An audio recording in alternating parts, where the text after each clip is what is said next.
so racist of you, man. You're the one that showed me this, first of all. No, you've already seen it when I brought it up. Oh, naughty.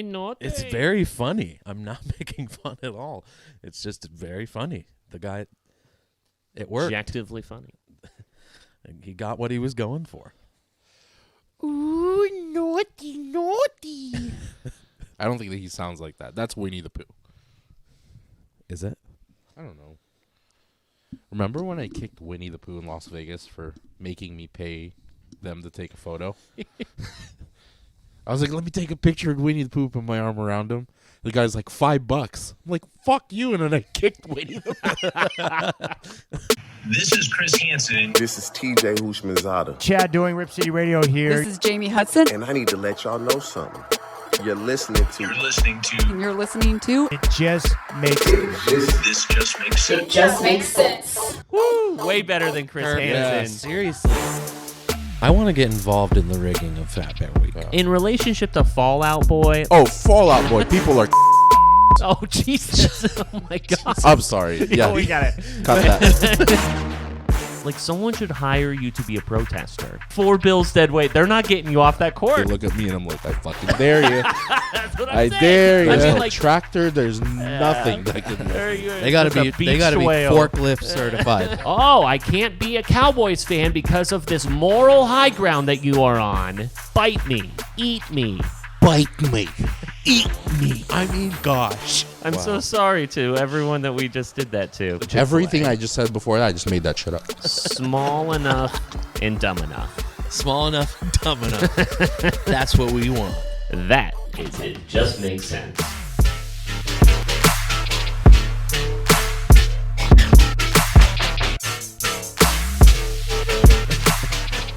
You're gonna make me pay. God. There was also a Michael Jackson impersonator, and you're like, fuck, Michael Jackson's still alive? He just died.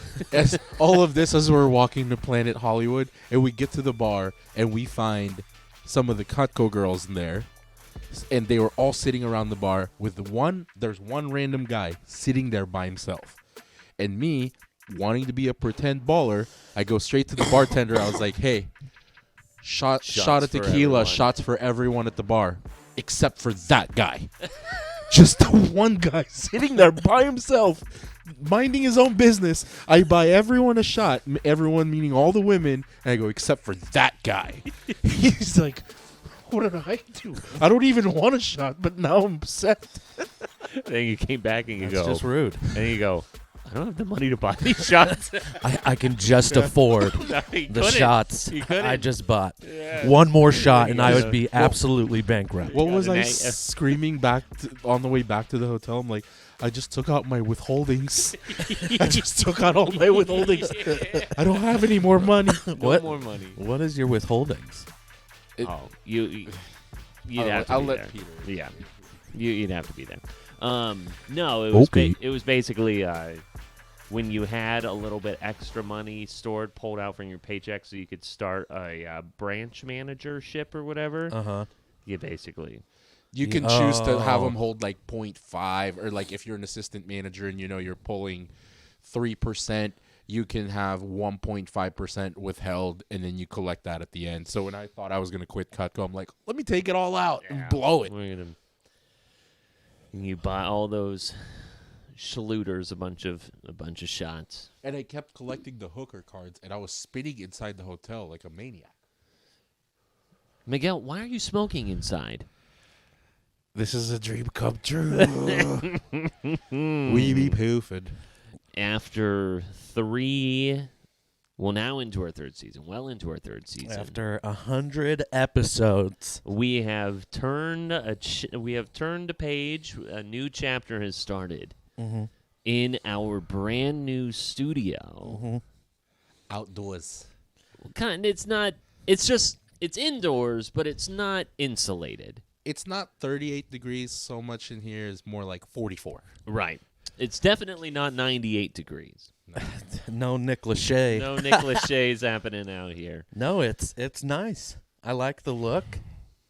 You might catch me shivering in the YouTube feed. Speaking of which, new camera, new Yeah. studio. We're probably looking so fresh and so clean. Well, welcome to It Just Makes Sense, presented by Boneyard Beer. Coming fresh off of our live show. Woo! Great time. Great time. Thanks for coming out. It was. We packed that place. A big turnout. Not only did we pack that place, we sold out of RPM. Mm-hmm. We sold out of Boneyard. We had just a great success with our Fireball deal. I had bunch a lot of fun. bunch of merch, bunch of everything. It was a lot of fun. It was a great time. And they invited us back like immediately. So Yep. that's how you know. I mean, when you think about, could things like, if it was bad, like objectively bad, like we were gonna declare victory no matter what, right? Like it was never gonna be a failure. I don't know about that, but continue. But it's We like, would have seen the silver you lining, know, is what he's saying. yeah. Okay. We would have always said that it was rousing success, but it was. It actually, I mean, we sold out of Boneyard.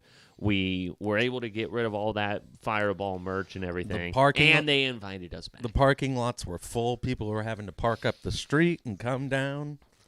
It was great. And as you said, they invited us back. Everybody was very pleased with how it went. Thanks to everyone at Jizzus. I've never been Shout out this famous Jizzus. before. I don't know what. I don't want to lose my privacy. Should we have you start going by like a An alias. yeah, Juan? Jizzus. Jizzus. What? Jesus Christ. Jesus Christ. I love that. So now we've gotten rid of Miguel. Unfortunately, it's too bad, so sad. Welcome on Jizzus. Welcome to the stage. Jizzus. Amen. For the first time. Jizzus. Hey, I think we need to share with them. This is the first conversation of how this podcast was cooked up. Is sitting outside, not thinking about the cold, because we didn't think about that. Right. We weren't that did far not ahead. think about that. But it was like, we can talk sports and bullshit, and I'm poofing, and now it's come true. The funny thing is everything else from that night and much, much more we've been able to make happen. We've put a lot of what we talked about into that night, into action, and made it reality, which I'm very proud of all of us. Congrats to everybody. But Miguel doesn't see it that way because he hasn't been able to smoke a Black and Mild one time. Missing. There's always been Always one one thing thing missing that's missing. from his ideal IJMS goals, and now we have checked that off the list. Now it's complete. Miguel is now satisfied with everything. And now we can just quit the podcast. Yeah, now It's we all can done. sail into the moonlight Yeah. with our millions of We've dollars. completed It everything. was, we needed to get to this point so that then we could just stop. All of the hours, Yeah. all the sets, all of the, We just set up this studio for one final episode. just one final time. We're not going anywhere, bitches. You're not. This guy's got a rocking chair now. Are you kidding me? The man rocks. I Yeah. have to smash your chin on that mic. I know. I do kind of like you guys having matching chairs, but we got kicked out for Christmas. I mean, listen. Okay, let's talk about. That's it's really the not thing. It's not like we just got a brand new studio and we're like, ooh, we're fancy. It's Christmas. We got kicked out. Yeah, a Christmas we tree got is in kicked our. the fuck out. Yeah. We're not allowed in anymore. I dig this though. We're And not allowed honestly, in. it's funny to look at what the camera sees and what we see is two very, very different things. Don't show him. No, we shouldn't show them. We No, can't. Not at all. We can't lose the allure. Right. This is a fancy studio. But isn't Yeah. this a, When you look straight out, it is as fancy as Oh, it isn't God. there a is. part of this How that many- you like though? It's like How many people do we have working on the set? Yeah, right now? there's a lot of One, people. Two. Say hi, Janine. How are you? They're Greg. always named Janine. Greg's always killing it. I need extra Always named foundation. Janine. Hey Bill, Yeah, can we get a touch up on Jizzus? Jizzus. Jazzus. Not a Not fucking. while I had a Not a mermaid. Hey bull- Jazzus. How is Jizzus a mermaid? It and sounded like a Jizzus very isn't? mermaid name. It sounded What? like a mermaid name. Give me 3 other examples of mermaid names. Jezebel. No. Don't start No. with the sound. No, with Jez. the same one. Do you don't think Jezebel's Ariel. a real mermaid? Just start with Ariel. Ursula, right? if I could, If you could you name all three of the sisters in Little Mermaid? sisters, They're sisters, aren't there? that's Cinderella. That's a dude. pretty niche. There are There sisters are at the sisters. beginning. Yes. In the beginning. Yes, but that's Little pretty niche. We're in a niche. Jezebel. If I could prove to you that Jezebel's a mermaid, what do you owe me? Nothing. Don't do I that said because you already Googled it. I said name 3 mermaid names, and you said 1. Jezebel? That's Okay, it's D-Y, Peter. It's Jezebel. Jezebel. It's not Jezebel. That's not even close to what you said.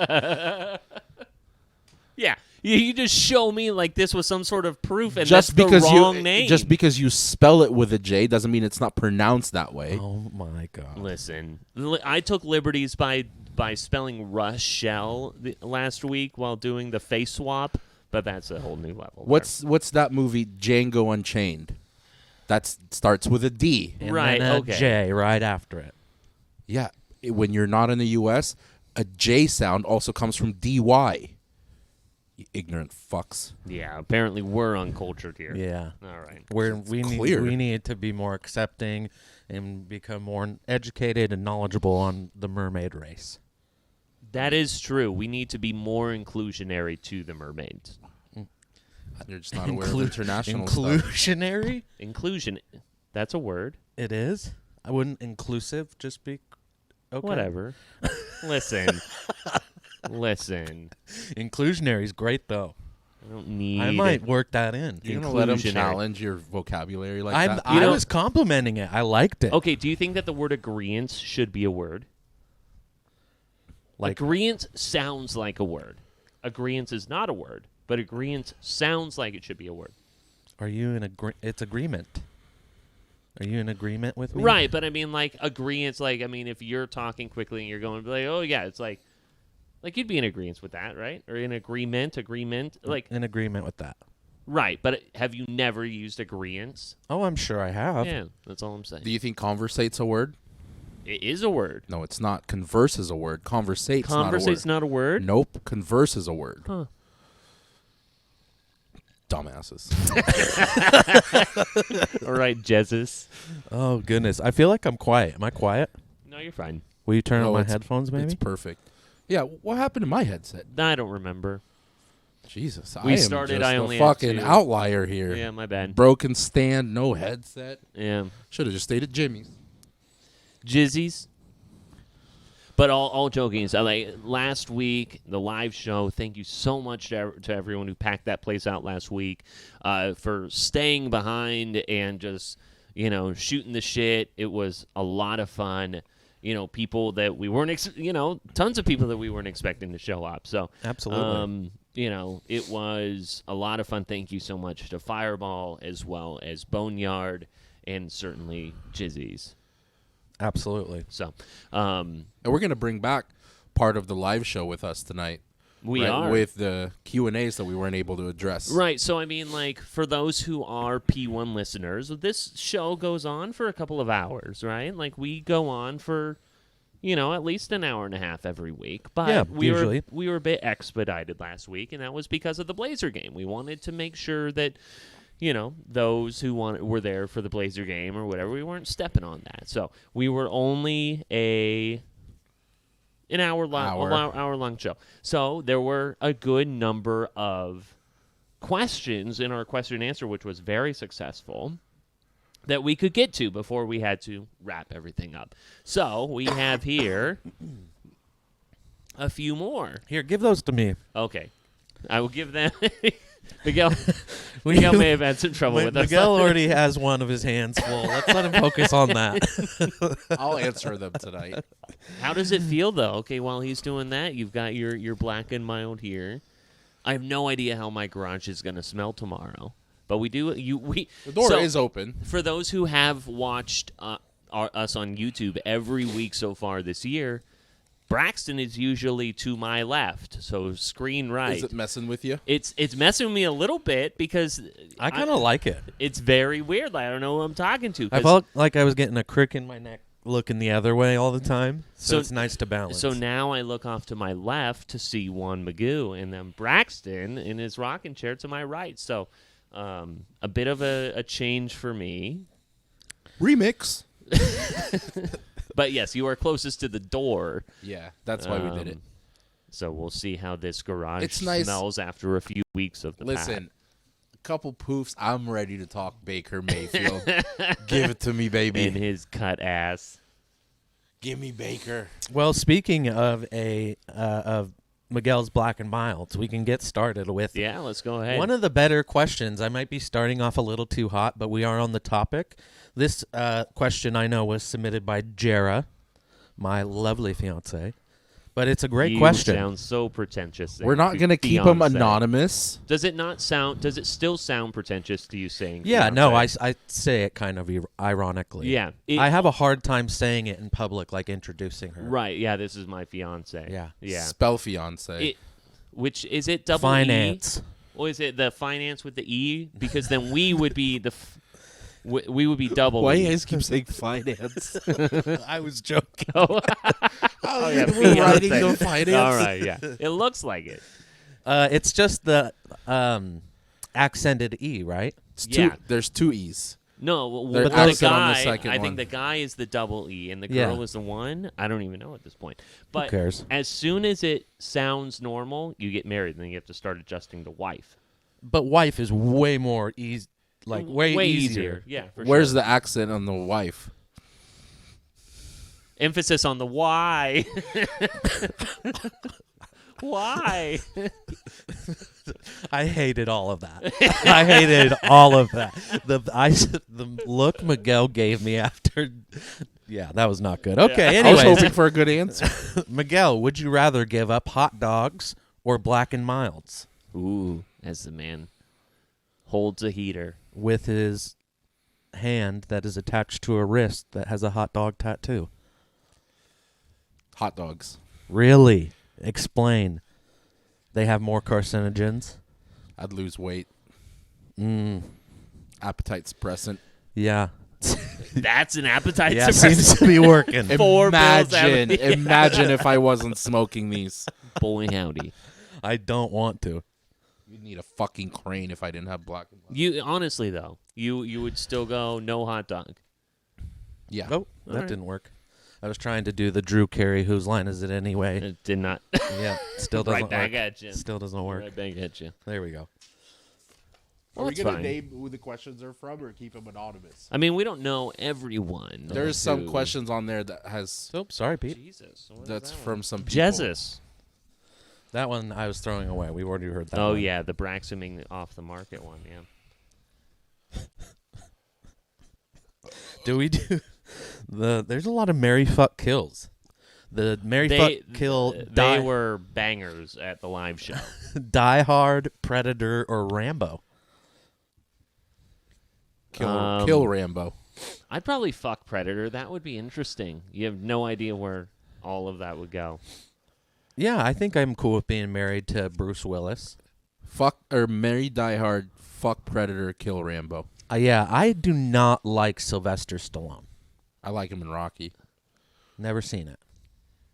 As much as I dislike Die Hard for people thinking that it's a Christmas movie, I agree. We did this one. That one worked. This one we did this one. This one was very funny. Which one? Fight one. Stephen Hawking or Forrest Gump. I know. Like, what were you trying to make me say? You were trying to make me say that I was going to beat up a guy in a wheelchair. Like, come on. Come on. I think it's a Ouch. little bit more. Well, you know, It's a like, lose- a little lose. bit more than just a guy in a wheelchair. Yeah. It's a lose-lose. Well, right. And then he's got the little talker, and then he's just like, you're just beating the shit out of him, and he goes, ouch, ouch, ouch, ouch. I mean, come on. Is that what you Oh, wanted? Whoever I- wrote that question, I can is that re- what you wanted? I can recognize this handwriting, and based on the context of it, I know who wrote this.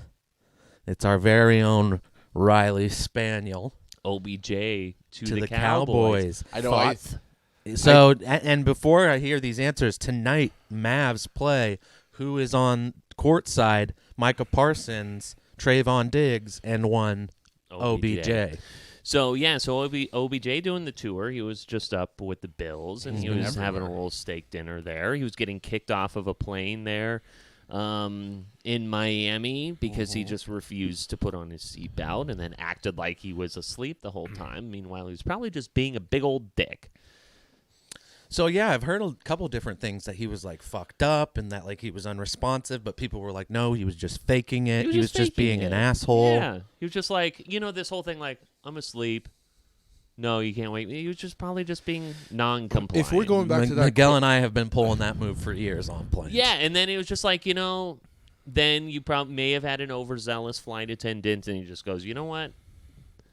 Let me make headlines about you. If we're going back to that question, though, what's the big deal? But are people thinking that a guy off of an ACL tear is the savior? OBJ is famous for highlight catches. Right. He's not the most dependable, nor is he the most productive wide receiver in the NFL. He'll get you timely catches. I mean, like he did that in the Super Bowl before he got hurt. But I mean, like, and he takes attention.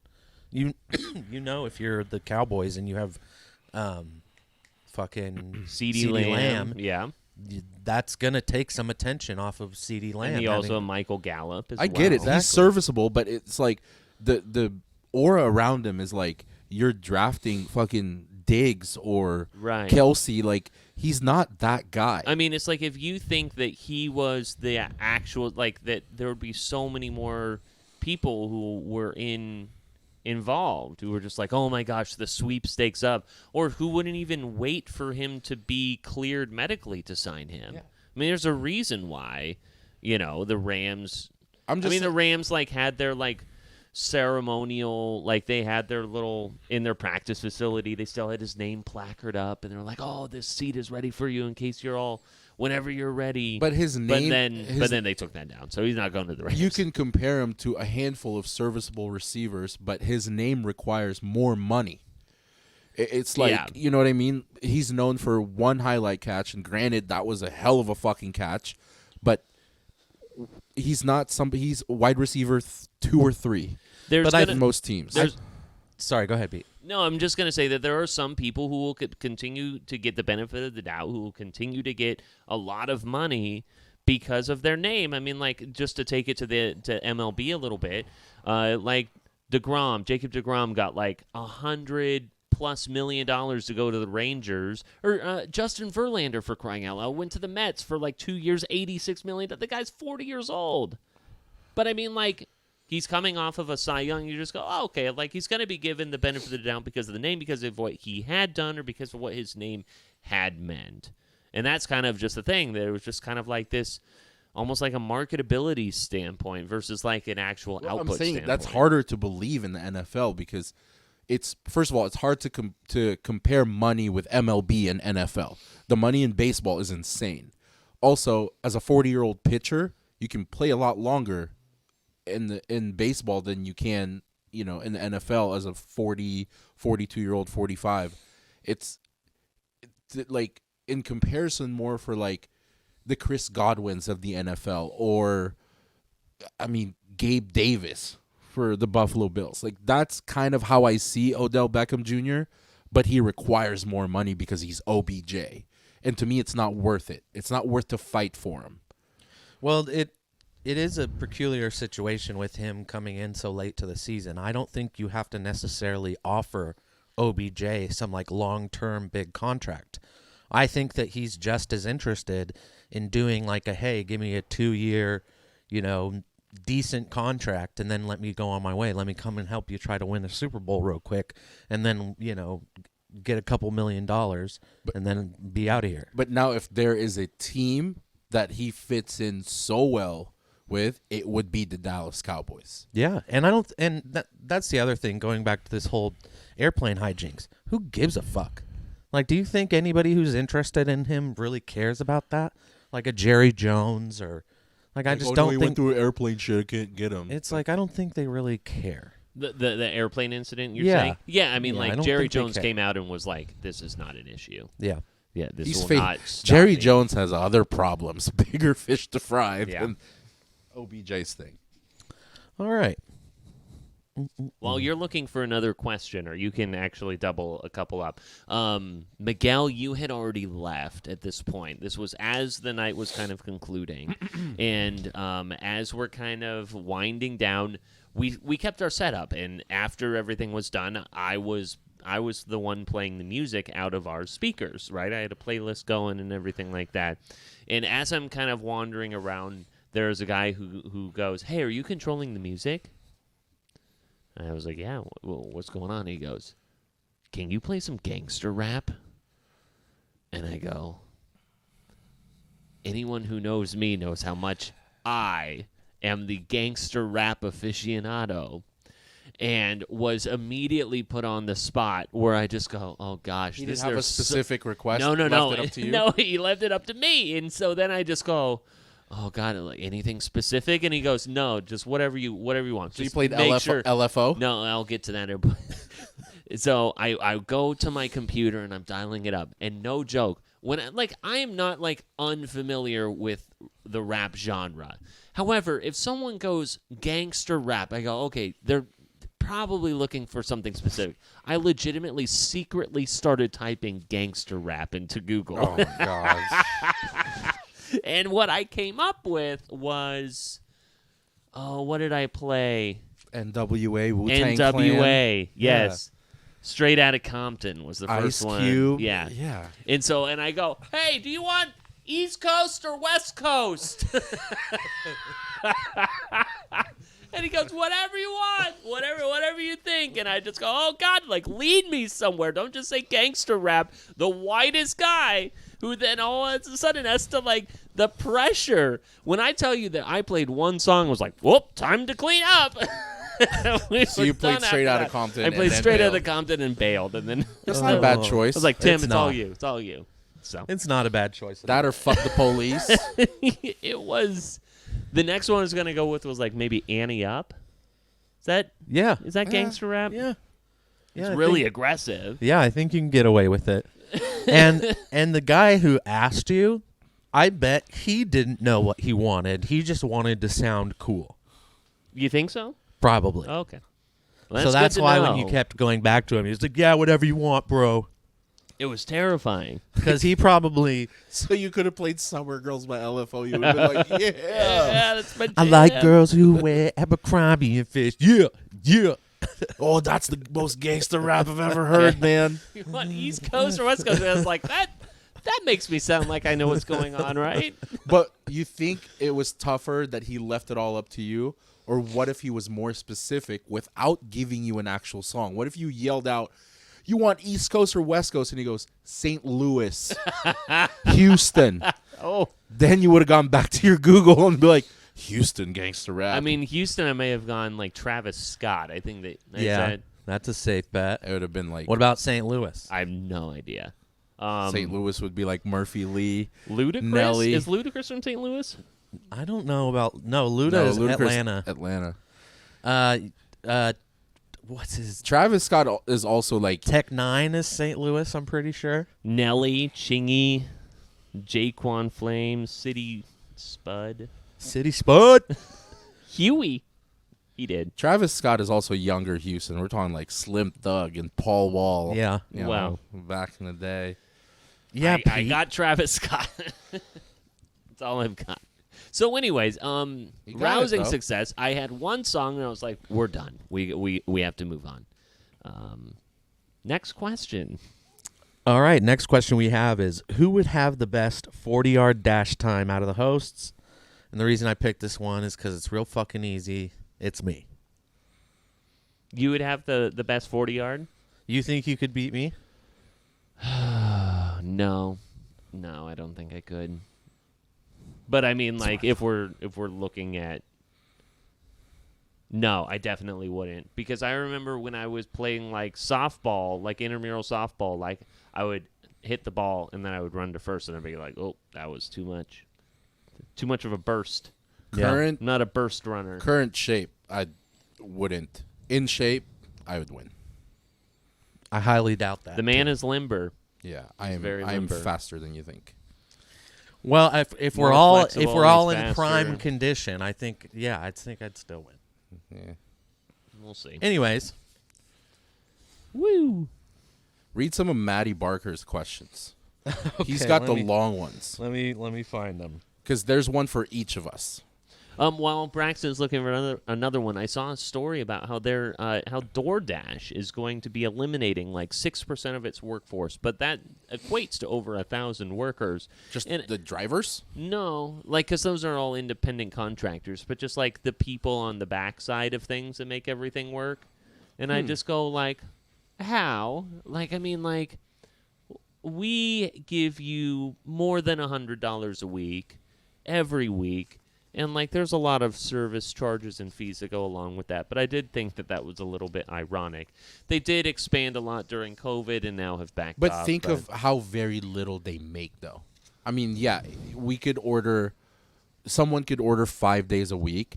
Most of that money is going to the restaurant. You're really just paying the restaurant because they're charging more for each menu Yeah. item. And if you're talking like what tip goes to the driver, so that's whatever you give, but like the service fee, and there's like from Uber Eats you would do like an extra fee on top of that. They're getting what, like $4 to $6 per order. It's really not that much. Well, that's good to know. Are you gonna cancel or not Cancel DoorDash? our order?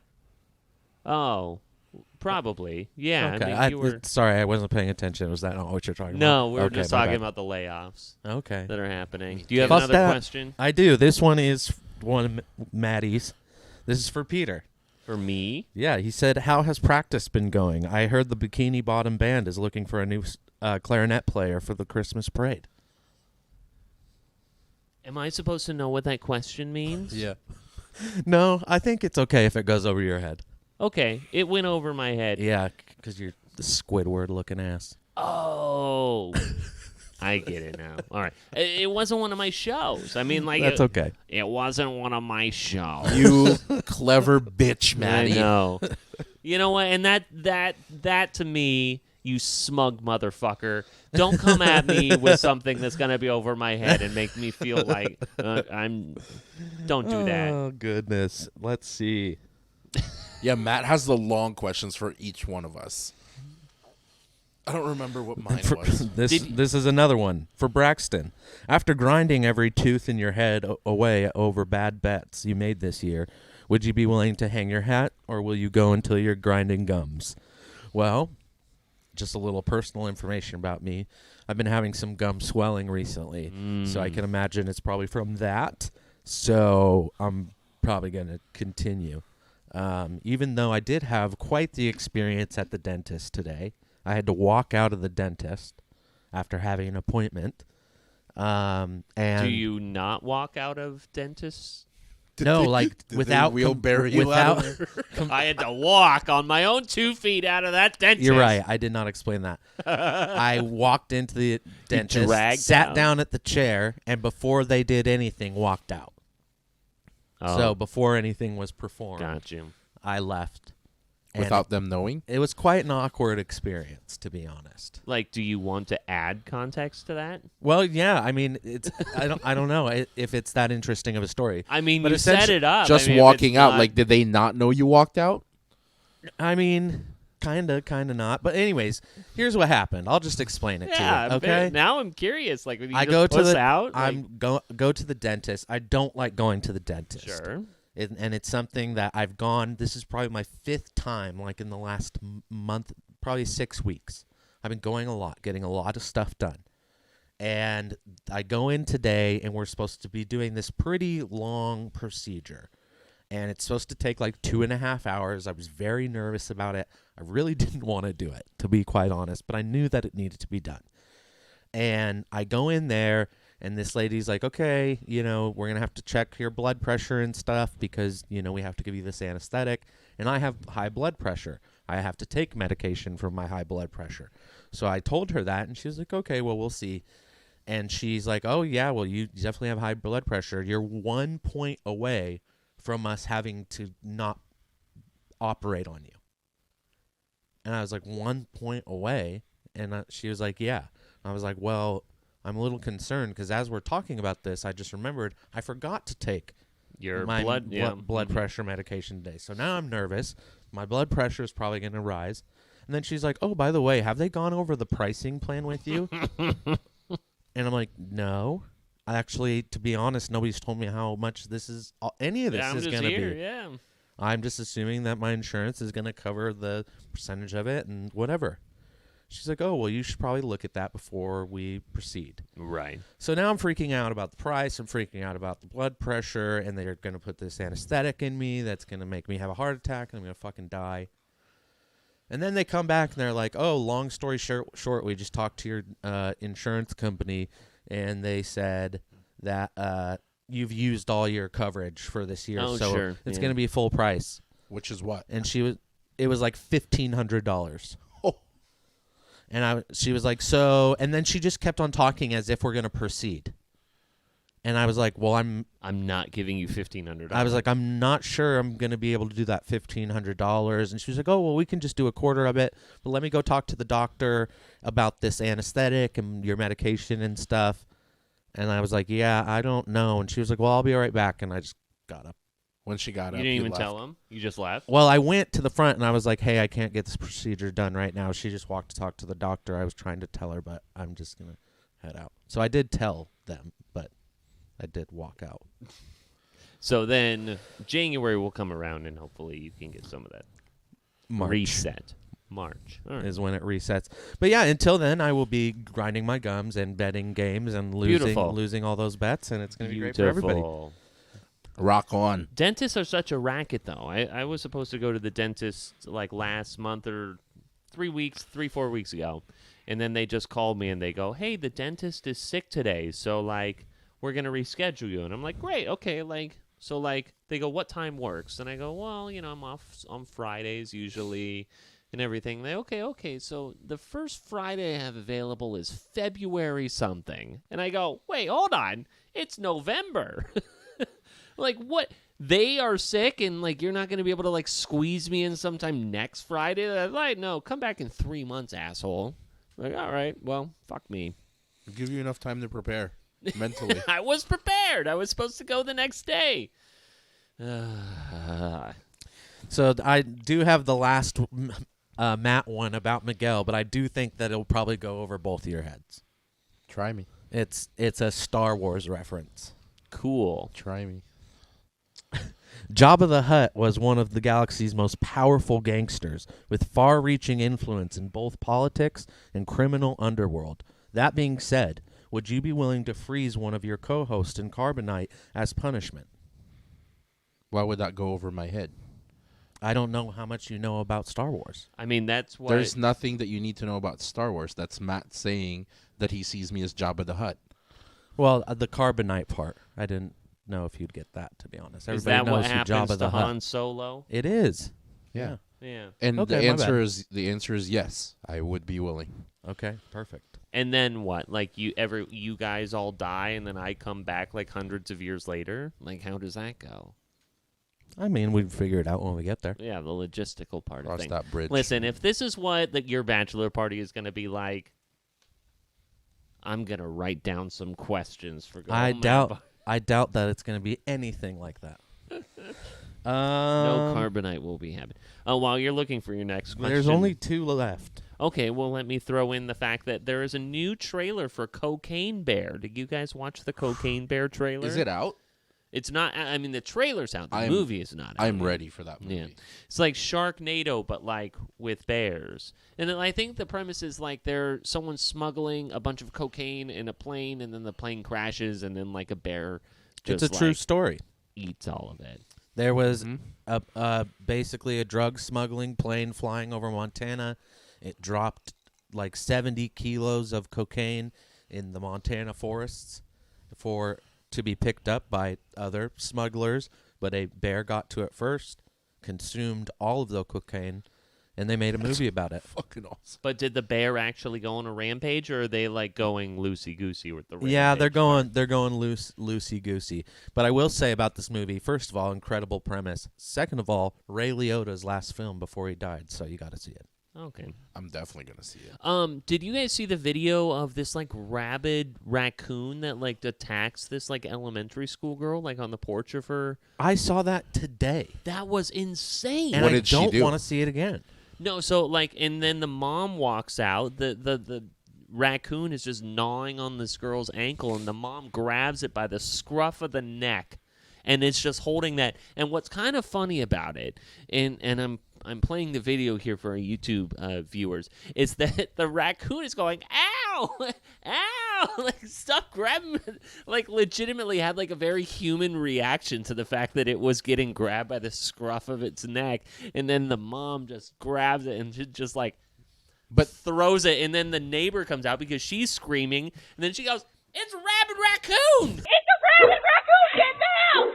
It's a rabid raccoon! Well, at first, there's a pretty funny moment where she has the raccoon with the grip of death, has this raccoon, and she has it in a perfect spot where this raccoon cannot turn around and bite her. I'm pretty sure it already had bitten her at that point, but she had it at this point where it could not bite her, and she just holds it up. The camera's facing her, and she like looks like across the street, I'm assuming, to her neighbors, and just holds up the raccoon and is going, help, help, it's a rabid raccoon. And it's like, lady, you have full control of this situation, But she's just freaking out for no reason. who are you asking for help? Questions no one's asking is, what did the little girl do? Maybe she started this whole thing. Maybe She she probably did. said, called him like a derogatory term or something. Raccoon's like, don't call me rabid. Don't call me. Wow. I'm clean. I know. Is a bad word? Yes. Bad. All right. Yeah. Yes. Yo, yes. I want to cut that. Yeah, we're Yes. going to go ahead and cut that one. Well, oh, Yeah. God. I love that your curiosity was I set in was the mic. waiting. I was waiting. Because that was kind of the... Yeah, okay. that was the Never mind. insinuation. Anyways. Well, It's, you know, like it's a bad word. there are things that you go, I'm not quite you should, sure. You should just Cut that. You should just beep it. Just beep it. Yeah. Because everybody will know Everybody exactly knows what I you asked. said. But I'm telling every fucking one I know. what does Please it just mean? beep it. It will Yeah. be so funny. Oh, my God. You all know what I asked, all right? So there's one. These are two very different questions, but I think that we could talk about them maybe for a little bit. I don't know. I don't really know the answer. I think it. So the question is, who came up with the podcast name? Right. So there's Great a topic. There's a lot of debate on that. So I came up with the framework of it, and then there was debate about how it was going to be titled officially. Well, I think collectively, when we were around the fire in Silverton and we're like, okay, we're going to do this podcast, what is the premise of the podcast? And it's betting in small amounts because we don't know what we're doing. We're not experts by any means. Sports. Yeah. Small betting, new beginners betting, AKA cents. Right. And there was also a trend going around on the socials about things in my house or things about my car or things about whatever that just makes sense, right? Like that was the trend happening whilst coming up with this. Like things about my house, things about my brand new kitchen remodel that just makes sense. Basically, the initial idea was it just makes sense, CENTS. But we went on the trending one, SENSE, where I will tell you, outside of being able to smoke a black and mild, it's one of my biggest regrets Yeah. that this is not sense. CNTS. We could Yeah. just change the whole It's thing. too late. but- Yeah. We're It's too 101 late. in. It's too late. So But yes, I think that I was agree with that. I was very You were pretty adamant on the trend. on the trend. Which is still banging strong, folks. It is. There's nothing wrong It's with a it. double entendre. It's a double entendre. Anyways, yeah, I think that's I how get it went down. though. I get it. It was like 101 in. Here we are. Here we are. And you know what? It seems to be working for us. I'm happy with it. I'm cool with it. Yeah. I've only seen Miguel cry about it twice. 2 times. I know what that last question is because I did because I had something prepared for that because I know Riley wrote that. Oh, the half one? Half one. About fantasy or gambling? Gambling. Okay. The one that Riley wrote, I had something prepared for that for the live show. Just didn't get a chance to read it, so I told him we would read it tonight and have something ready. Okay, so which I don't have anything ready. Okay, so then I'll save that for later once we start talking about football, and then I'll read this other one. Okay. Because I do want to get your guys' opinion on this little situation that occurred in fantasy football. And as you know, we are the authorities on fantasy football We drama. sure are. Yeah. I mean, you're looking at multiple-time champion. You to your left. condescending fuck. Okay. Anyways, the question is, Braxton, what are your feelings on late season trades in fantasy football involving last place teams? So to give a little context here, I'm assuming this was written by either one Riley or Shelby. They are a love couple, and they are in the Jimmy's Fantasy Football League that I am the commissioner of. You're a double commissioner? I am. I'm a double Scam. commissioner. And this year, Riley was adamant about adding his new love to this league, which was done with a smile on my face. Anyways, because I couldn't imagine that anything throughout this season would occur that would bring me or the league any annoyance. Oh, wait. So Shelby, unfortunately, is in second to last place in our league. The middle six people at the time had the same record, from 4 to 9, same record, tied. Now Riley was one of those individuals, and they or just to be fair, I don't want to. No accusations. Be biased. Right. There was a trade. You don't want to slander someone. Yes, here. there was a trade that was offered from Shelby where Riley would get T.J. Hawkinson and Devin Singletary, and Shelby would receive Will Disley and I don't even know his name, the Reynolds receiver, like on, I think he's on the Lions, maybe? Josh Reynolds? Josh Reynolds. Yeah, sure. So one of the better tight ends. The and, number 3 tight end. Yeah. And a top 20 running back. Not the best, but still a fantasy. A consistent double-digit guy, 15 points a week. Is Jimmy's PPR? Yes. Okay. Listen, okay, I'm going to tell you my response on this because this is another thing that Mr. Commissioner over here, Braxton Tanner, has tried to pull off. You, in your very chauvinistic ways this past weekend, even before the week starts, it was on Friday or something, you say to the person that you are facing in our league, you say, hey, I'm thinking about just like bagging this week just so that I can make sure that Peter is going to be last place in the league. And then it brought up me saying that you have no honor and you have no integrity because you don't, at least as a commissioner. And then and then Haley comes back and she says, like, I'm a big girl. I can beat you on my own. And I agreed. And she No, did. you did not, actually. Do you want to read? No, you probably did. We But did, the way did this whole the thing thing the other is night. that you said that you were so presumptive in the fact that you were just going to beat her anyways. That was very presumptuous of you. I think what you're missing here, Pete, is that all of this is done really just to get under your skin. And it works every time. Every Everybody single else time. gets it. Yeah. You know Well, what's- anyway, everything that's been brought up about Braxton in fantasy has been from you, and it's more like in a joking manner, getting under people's skin. But there is something that Jordan brought up that is way more serious, that makes him a true fucking scammer. What? I wish he was here, but you can bring it up. You can bring this up on Saturday when you see him. Jordan's been curious for the last 2 seasons on how Braxton was able to pick up certain players and get ahead of waivers. that is a very interesting question. That is because you control everything in the league. And there's been times where Jordan is so on top of it and he knows that you're low in waivers, but somehow you're able to pick the player that everyone wants. How are you able to get that player? Please Just curious. answer. Well, if you can figure out, if you can even show me a way on, I will log in and I will give you complete access to the Commissioner's Tools page. If you can show me there is a way to do that, I'll give you as much time as you need, because I don't think that's, first of all, possible. Second of all, if you think that I'm investing and trying to have that much control, I try to let the system do as much as possible. I do not want that responsibility.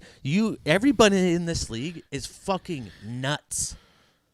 They're insane. He's gaslighting us. You first.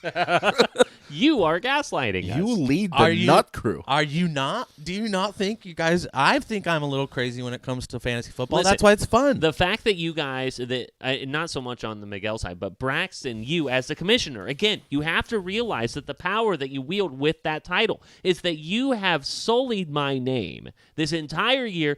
Like, there's no trades this year. I'm not even, like... Peter, there's been plenty of trades, and everybody agrees. There have not been plenty of trades. Everybody agrees you've sullied your own name. You've done this for 3 years fucking about straight. Me being slimy, and the fact is you that act like it's just I'm me. Active. I'm just active in the league. What do you want? Peter, like, go screaming. Go through. We're out in a go garage through now. the group chat.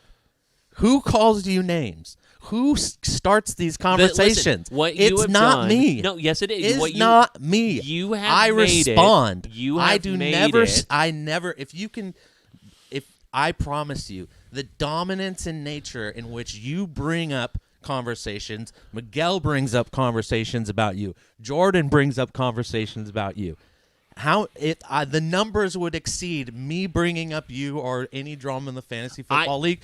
Those people, you, Miguel, and Jordan, would exceed me way more, tenfold. You have made it impossible because you have legitimized those things as the commissioner. Oh my gosh, that is your fault. So the thing is that like I've even done considerably reasonable trades to even people like I offered one to Haley earlier this year, and she goes, "LOL, no, thanks though." And that's my fault. That is your fault because immediately I was told that I'm slimy. So you're saying that your history of actions and the reputation that you've created for yourself. I have not created any reputation. It is what you guys have done to me. Oh, so now it's not just me.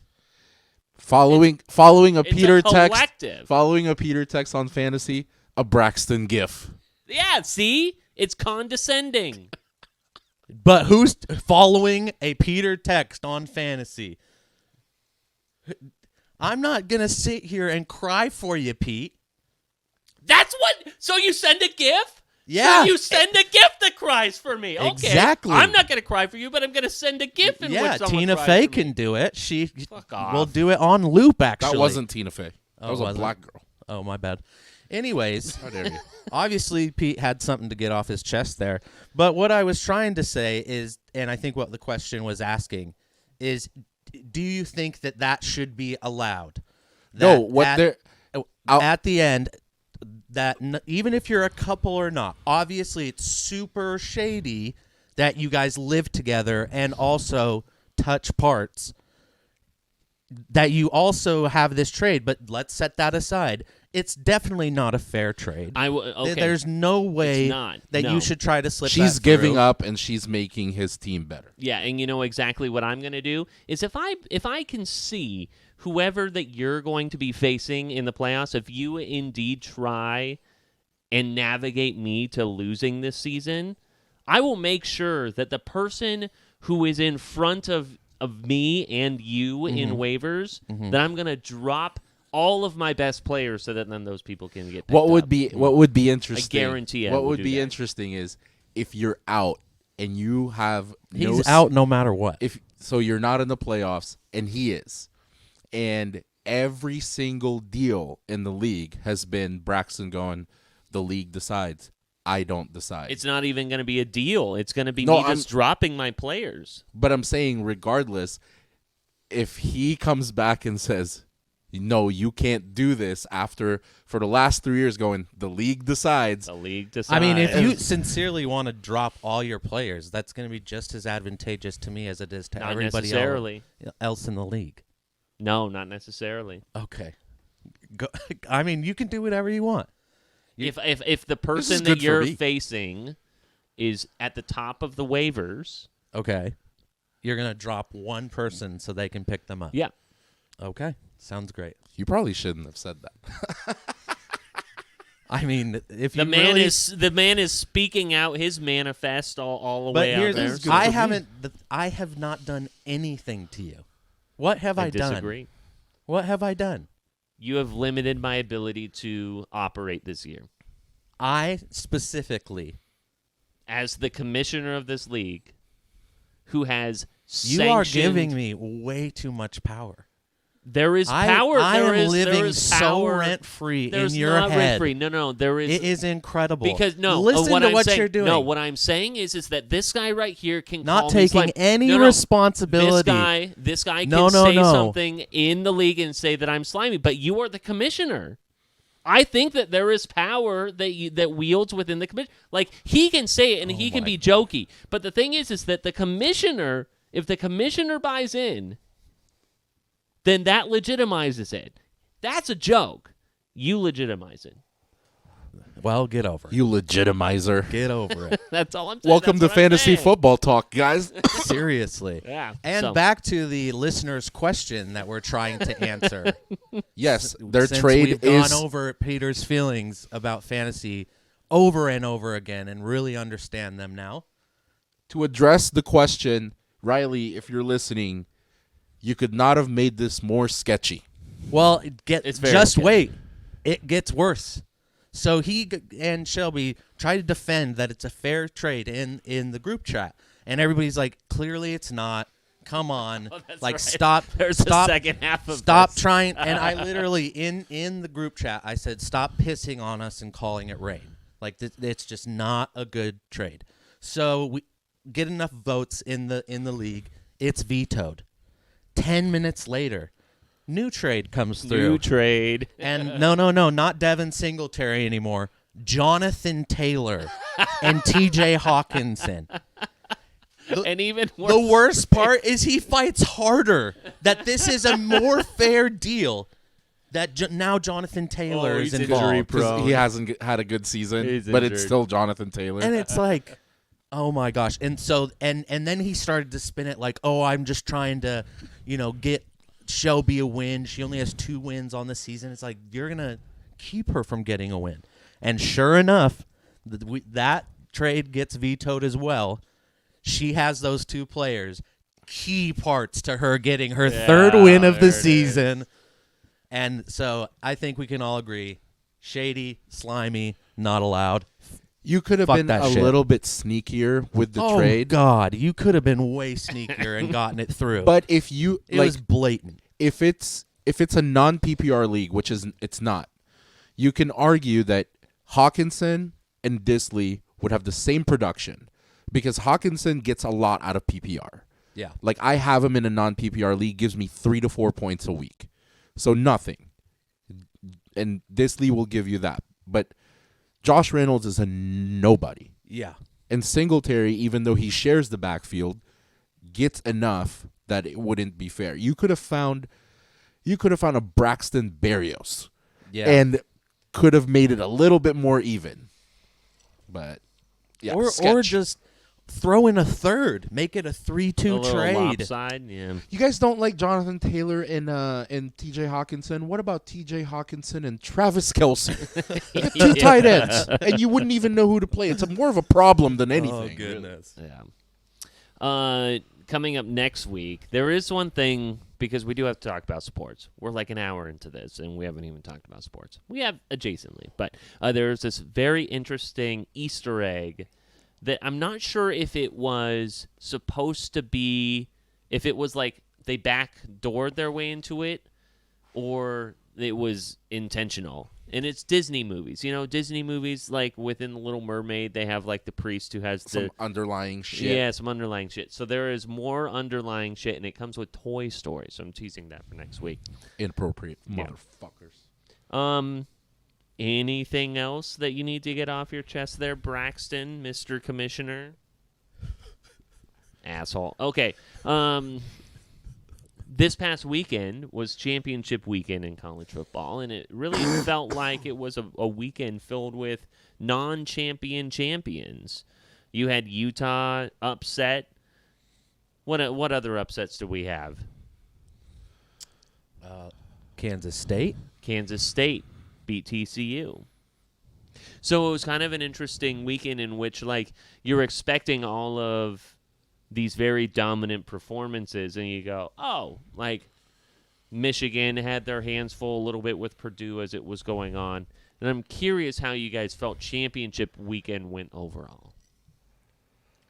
Honestly, being on the other end of it and knowing that TCU got into the Final Four, I think it went great because watching that game, Kansas State and TCU, it was pretty incredible how much, specifically Max Duggan, TCU quarterback, left it all on the field. If you watch that game, you know what I'm talking about. The guy gave 110%. And also, I think a lot of people could argue that last handoff that they had where he reached over the end zone, I think in my eyes that's a touchdown 10 out of 10 times. TCU wins that game. So I was a little concerned after that they weren't going to get into the Final Four with just that one loss. I think they absolutely deserved it. I'm glad that the committee thought so too. I was very happy for Utah to win. It was a little disappointing that USC can't get in and get that Pac-12 representation. But being from Utah, I loved seeing the Utes win. Do you think that Utah would have won that game with a healthy Caleb Williams? No. I mean, probably not. No. Probably not. Caleb Williams, like, his trajectory was only going up. These last couple games, he's been balling out. So, and in the first half of that game, it seemed like he was kind of like doing fine. Yeah, I mean, like, so they were up 17-3. He busts out for that 59-yard run, and I think that's where he injured his hamstring, was that big 59-yard run. They ended up scoring. You didn't necessarily see the effects of that injury until towards the end of the first half and into the second half. But then you take away the mobility of a guy like Caleb Williams, and I thought that the guys on Fox, like Matt Leinart and Urban Meyer and Reggie Bush and those guys, we're talking about, like, you make this guy mortal. You make this guy a normal player when he is unable to move around. So, I mean, like, you get a Utah team that all of a sudden says, okay, we're going to sell out on the run when we know they're going to run because he can't move.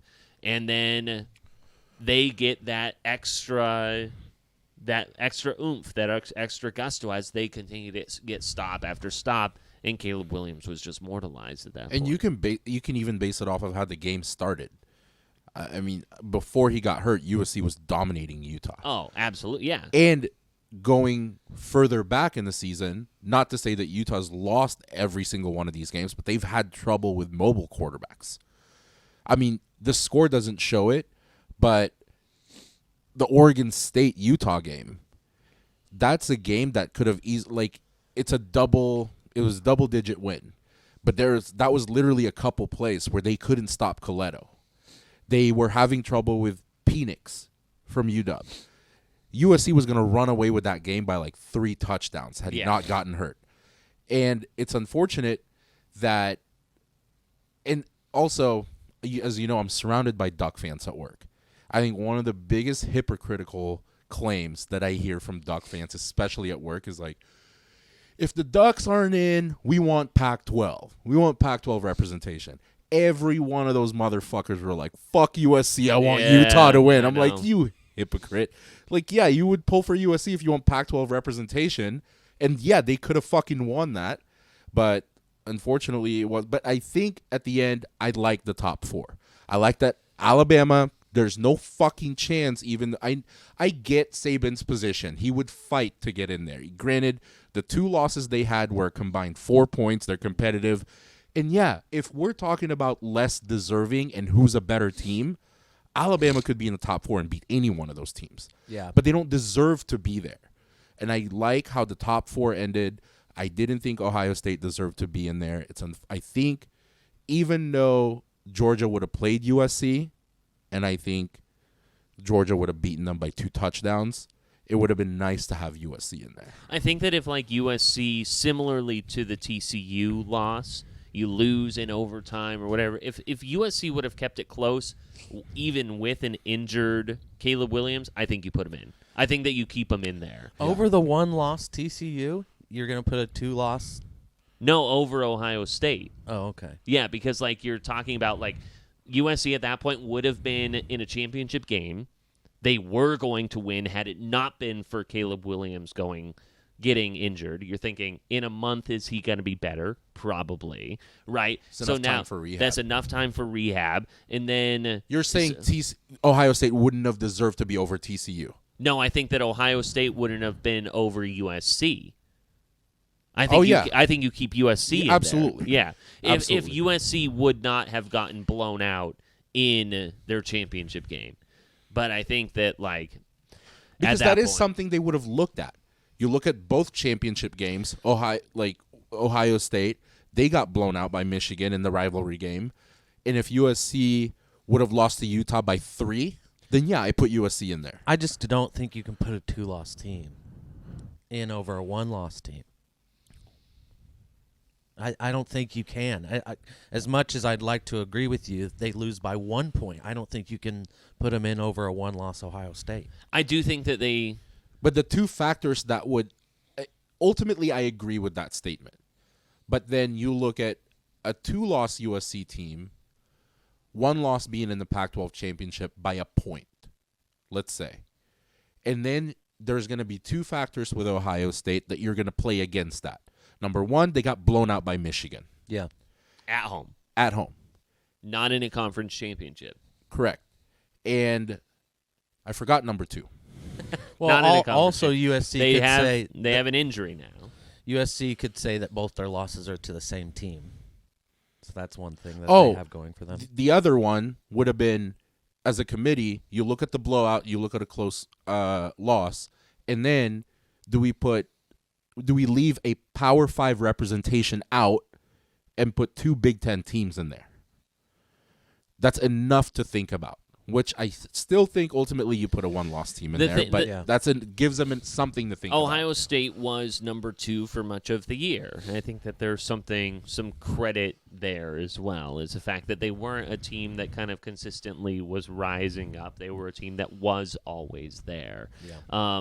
And it was kind of interesting to kind of look at championship weekend and to think about over the last week since this has all gone down, is that there's going to be an expanded playoff. We all knew that was going to be happening, but now it's happening in 2024. 12 teams coming up.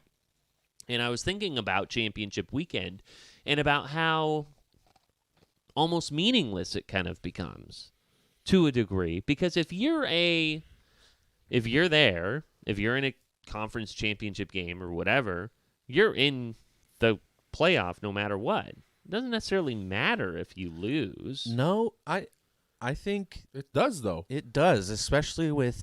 I mean, you have your power conferences who get automatic bids, so you get that. But you're saying But you're still going to be in. Like, an Ohio State loses in their championship game. But that's not who we're worried about. But it's the... there's divisions within these conferences, and let's say you have a weak division, so you have a, 8-4 team, 7-5 team that is leading their division in the conference. They just have a great fucking championship game and win. They beat a team that was 10-2 or whatever. Now all of a sudden you have this underdog in the playoff. True. So, but say that Purdue beat Michigan. Yeah. Purdue's going into the playoff. Yeah. But Michigan is also going into the playoff. Michigan's not going into the playoff. They're going as an at-large. But in a conference like the Pac-12, it's not always going to be true like that. Yeah, how would your point play into the Pac-12 championship? USC would go regardless. Or the ACC. The ACC, I don't think is always guaranteed that. And who's the fifth? ACC, SEC, Big 10, Big 12, Pac-12. Yeah, Okay. those are your 5. Okay. And then you have 7 at large. You're Yeah, not thinking that they're including a Michigan, a USC, an Ohio State, an Alabama. You Of course just they're going to. created a blanket statement though that it doesn't really championship weekend doesn't matter anymore because both teams who play will basically No, always not go. both teams. I'm just saying that like if you have a Michigan Purdue situation that it's not valuable to Michigan. Michigan loses, they're going either way. Yeah, in that scenario, yes, I guess. I'm just saying that. I mean, I think naturally- in most. I don't think in every championship game it's going to be Yeah, like the that. question will be how many of those scenarios will they face? Because you can't assume that you'll face one or two of those and then just scratch every championship game. I do think that like if you're a higher seed, obviously you're going to get a bye, and you don't necessarily want to be playing Georgia or those teams at the top. But I do like, does it at all dilute the impact or like, oh, we lost, doesn't matter? Because like you can lose that game and it's not like fully consequential. Right. And I agree with you to a certain extent. There's going to be teams like the Michigans and the Alabamas, the Ohio States, the Oregons, where this 12-team playoff isn't going to matter. This really was created for the Cincinnatis to make it. For those teams that were always the outside looking in, that's where it was expanded. It's for them, the Baylors, the Cincinnati's, Tulane this year. Yeah, the UCFs. Yeah. These are the teams that we're seeing, okay, now you get your shot. Let's see if we still end up with the same 4. Yeah. But you get a shot now. You can't cry anymore. Now UCF, you get to play Nick Saban. Let's see if you can make it a fucking game. It does this year, and especially I keep on coming back to this Purdue-Michigan thing, is that it throws kind of a bit of a wrench in it because you go, oh, hey, there's Purdue. It had Purdue beaten Michigan, right? You just go, well, all right, now we're having to watch Purdue in a college football playoff. And no one wanted, they were unranked. Like, no one wanted that. The thing with the thing with college football, where I don't think it's ever going to arrive with where like March Madness has been. Yeah. It's like you have seen the Florida Gulf Coast beat a Michigan State. And the talent level, the recruits, the coaching, the top 6 in college football will always be fucking superior. And I think at the end of the day, you can bring a 11-0 Jackson State in there. It's not going to matter. Georgia's going to pummel them. They're going to run through them. It's just like the game of basketball with March Madness and the game of football is just always going to be different because the talent level is so superior in the 4 through 6. And then whatever's left over, you guys get them. 3-star, 4-star. But everyone else that's good is up there. Top 4 right now, I don't think it fucking matters. I think Georgia wins the whole thing. Yeah. I don't think anyone's going to come close to Georgia. However, I'm very happy that TCU is in there. Yeah. I'm a huge TCU fan to beat Michigan. I'm not a fan of Michigan at all. And I want love that TCU to win. I love that QB. I want it to be Georgia TCU, especially because and this guy's getting a lot of heat, but wide receiver 1 for in Gugba whatever wide receiver 1 for Ohio State. Smith and Jigba. Yeah, sure. Oh, in Jigby something. Jigbe? But it was just Smith and Jigba. In Jigba. Yeah. It was just announced today that he's not playing. So naturally, everyone goes on attack mode. It was like, oh, you're going to the NFL. You don't give a fuck. This guy's been hurt for the last 3 weeks. He was never going to play. Yeah. But it's like, oh, you guys don't think you're going to beat Georgia. Why risk getting hurt? And they're kind of dialing back to when, remember, Jameson Williams from Alabama like tore his ACL. Mm-hmm. And it's like you're drop big time in the draft. Yeah. It's the same thing, but it's like the guy's been hurt. He was not going to play anyway. And even if he played, I think Georgia wins by 14. Yeah. Right. And to your point, Peter, I think the reason that if you are one of those Michigan teams, with it being a 12-team playoff and the first 4 teams getting that bye, I think the like ranking and standings are going to matter so much to people to get that bye or to get the certain matchup that championship game is going to be so important. And also recency bias, everybody has it. If that's the last game that everybody watches before you're getting ranked and going into this playoff, you want to make sure it's a good one. So I don't think it's going to lose that much allure, but I can get kind of what you're saying. Right, yeah, I just think where it's like, well, if we it's lose, not it's life not. or death. Yeah. Right. It's like if you think that you're the best team, you have to beat everyone anyways, you know. And to your point, Miguel, I think I've said this before on the podcast, is I do agree that the top 4, top 6 are pretty much always going to stay the same. They're always going to be the winners. But we will have that once every 10 years, once every 15 years. Which is worth it. And that makes it all entirely worth it. Well, how about Fox trying to do this full court press to try and get Alabama in? Were you guys seeing that on Friday in the Pac-12 championship game where they had Nick Saban on and then they had this whole checklist of everything that Alabama has done and they just need one thing, which is TCU to lose. And if TCU loses, then Alabama, it opens the door for them. It was just like the audacity I felt where it was just like you were legitimately like full court pressing this. And what? This so we can see Alabama again? Come on. And it's not as if, like, their wins have been that dominant. They haven't been overly impressive. I mean, they're a 10-2 team. And guess what? They're going to be right back there next year. Sure will. I don't want to see them in there, and I think even had TCU lost, I think I would be on the side of TCU still deserves to be in there over Alabama. Had TCU lost by a ton, I would say that they're not in. If they got blown out, yes. But if we're talking about a 3-point or less loss, I'd still think they'd be in there. Either way, I wouldn't want to see Alabama in there. However, from those guys and a lot of other people probably in the country, I do understand why they want to see them in there. Because if you are scratching the whole who deserves to be in there and you just want to see a good game, we have seen in the past that, you know, a 1 plays a 4 and it's been a fucking blowout. You get Alabama and Georgia, you know that's going to be a great fucking game. Just because you know how Saban prepares for that, you know the talent they have matches up against Georgia, Saban versus against Smart. Michigan. I see the drama, I see the story that people want to see where it's going to be a competitive game because it's been proven that Georgia, Alabama, or even an Alabama, Michigan could be good. And I think people were trying to fight to get them in there because they don't want to see another blowout. Yeah. Because I think people are seeing that a Michigan or Georgia will fuck up TCU, which I don't want to happen, but it could happen. I do agree. Nobody wants to see another blowout. But also, it's like we've been doing this playoff for a long time now. It's been almost a decade, I think. And the average point differential is like 28 points. So it's like even every combination of teams that we're putting in there, most of the time, people are getting blown out, even when it is a Georgia, Alabama, or Georgia, Ohio, or Alabama, Ohio State, or whatever it is. Whoever ends up winning usually does it pretty handily.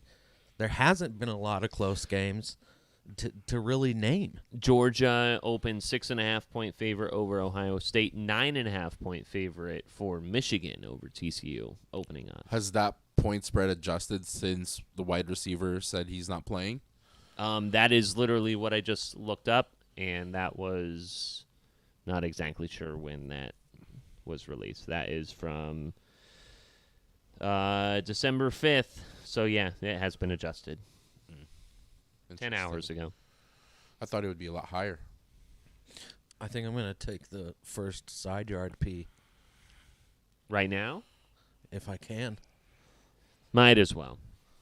Side yard P number 1. We'll let him go. Don't trip over anything. I'll try. We got stuff to do. But we will start off by... Oh, yeah, I need to send that text message. Heisman? Yeah, we'll start talking about the Heisman. We have your 4 being Georgia Stetson Bennett, USC's Caleb Williams, TCU's Max Duggan, and Ohio State's C.J. Stroud, and quarterback quad grouping there. And no Hendon Hooker, which some people were a little bit surprised about because, he gets hurt. But, I mean, you took a team that was more or less a playoff contender until you got hurt. I get it, but I think that South Carolina loss really just ruined them. But he wasn't a part of that. He was hurt. But it just as a team, it's just like it just took them away from people's eyes. It's like it was such a blowout and such a dominating loss that people aren't considering him for anything anymore. Caleb Williams, the odds-on favorite at minus 2,500 to take home the award. So, I like him, but isn't that a little crazy though? Why is he the favorite?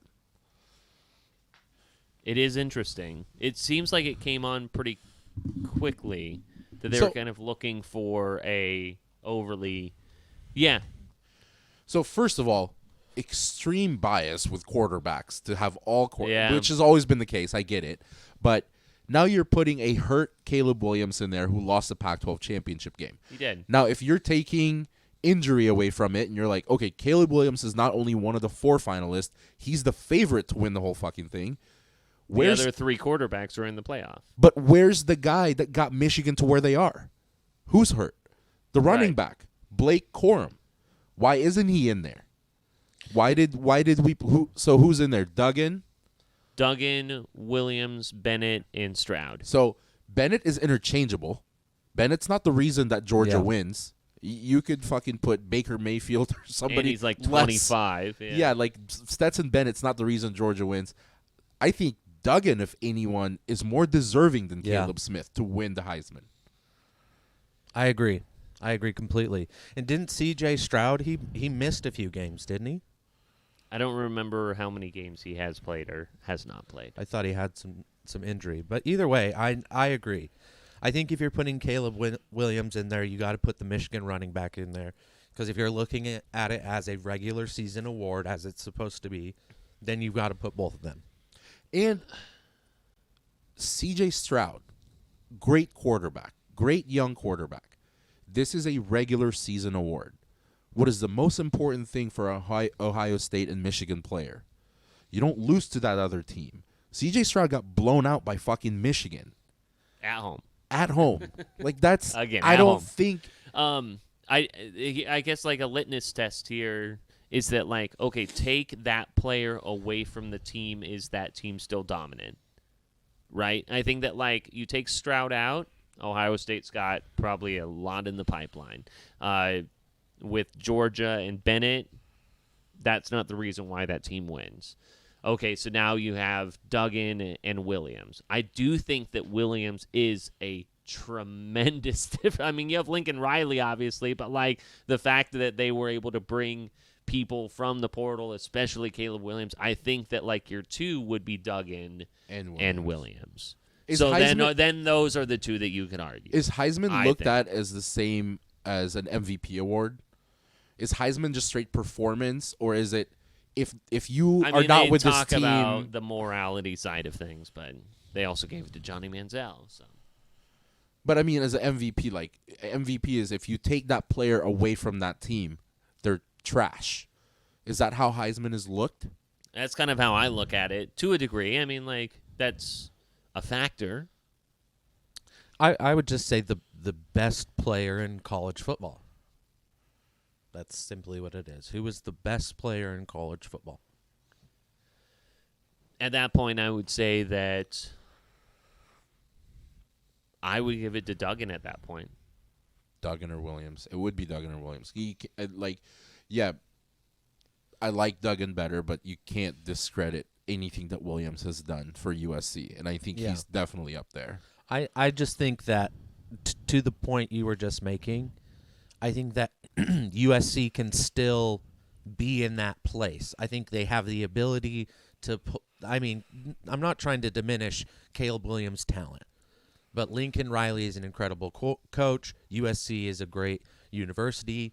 They get recruits. It's an easy place to get people to come to school. They have the history. They have the ability to create a championship-level team on a yearly basis if they want to, and they're in that position right now. I don't think TCU is in that same position. I think Max Duggan brings to TCU and elevates the team more because he is there specifically. And I think that the reason that they're here in this 11-1 position is more due to Max Duggan than anything else. What's weird about that though is we can all sit here and assume that USC is absolutely fucking loaded. But when it came time that Caleb Smith couldn't move, Caleb Williams, not Caleb Smith. Yeah. I don't know why it's not the first time I did that. Caleb Williams couldn't move.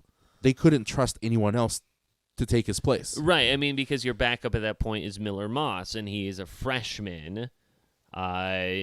He's a freshman. So, I mean, you go, okay, will I take a non-mobile Caleb Williams, or will I go with Miller Moss, who is not mobile? So you just stick with your guy, right? I mean, I think that Caleb Williams wills you to victory or near victory on a blown-out hamstring. Yeah. I mean, like, that is Heisman worthy. And maybe he thought that he was having, his grit to stick out that game. I don't know. But I'm not fully convinced that that was like a Heisman moment for him. Had he won, maybe. Had he won, he would have locked right, up the Heisman exactly. trophy. So. Yeah. Why don't we go ahead and to kind of finish off? Well, there's a couple of things. So Oregon goes to the Holiday Bowl. Oregon State goes to the Vegas Bowl. 2 games that would be kind of fun to go to if we could, because I love San Diego. I love Las Vegas. But I thought it was interesting, too. There's the Cheez-It Bowl this year. I don't even know who's in it, but the reason why I bring it up is because the Cheez-Its they're going to be decking out an entire Cheez-Its room. They're playing on actual Cheez-Its. They're actually orange turf. They're giving players NIL deals to be able to hang out in these like Cheez-It suites. Let me What go a ahead and fucking pickle the Holiday Bowl is for me. there are these rooms that they're called the UNC Oregon. Both teams I fucking hate. Feelin' the Cheesiest hotel rooms, and this is what it looks like. That's where the players are staying? That's where a few of the players are going to be staying. Is that supposed to be exciting for them? I'd be creeped the fuck It's out an of this NIL room. deal, so they're going to get paid. So it's in Money the talk. Cheez-It Bowl. Let's look No, at it. Miguel, let's work this out. No chance I'm even touching this game. You're not going to root for anyone? Oregon versus UNC. Yeah. I am going to watch The Proposal for the 24th time in a row over watching that fucking game. And Florida State, Oklahoma in the Cheez-It Bowl, by the way. I guarantee you that half of Oregon doesn't even play in that fucking game. Oh, yeah. I wouldn't No be Bo surprised. Nix. Yeah. You're going to see all Ty Thompson. Yeah. You're not going to see Franklin. You're not going to see whatever the running back's name is. Yeah. None of them are playing. I'm kind of excited to watch simply just to see Ty Thompson, to see what next year's going to look like. But I think what's way more interesting matchup is Oregon State, Florida. Yeah. I'm very excited to watch Oregon that. State opens up as a 6-point favorite. Really? And the Las Vegas has like 60 or 70% of the bets on Oregon State as of this morning. And this is Oregon State's one rare opportunity. I mean, I'm sure they've had some in the past to play SEC team and see how they do against them. Because Florida, even though they're 6-6, what day is that game? The 17th. 17th. So Of it's a December? Saturday. Yeah. We should go to... ALNA, Yeah. he's busy. The 17th. Up in Hood River. Yeah. Okay, let's go on the 16th. We'll work it And out. not watch the We'll game. work it out. All right. Let's have them move the game Yeah. to the 16th. Mm-hmm. Well, No, listen. to place the bet. Oh, sure. You Well, dummies. someone who will not be playing in the Vegas Bowl in the Oregon State-Florida game is good old Jonathan Kidna's son.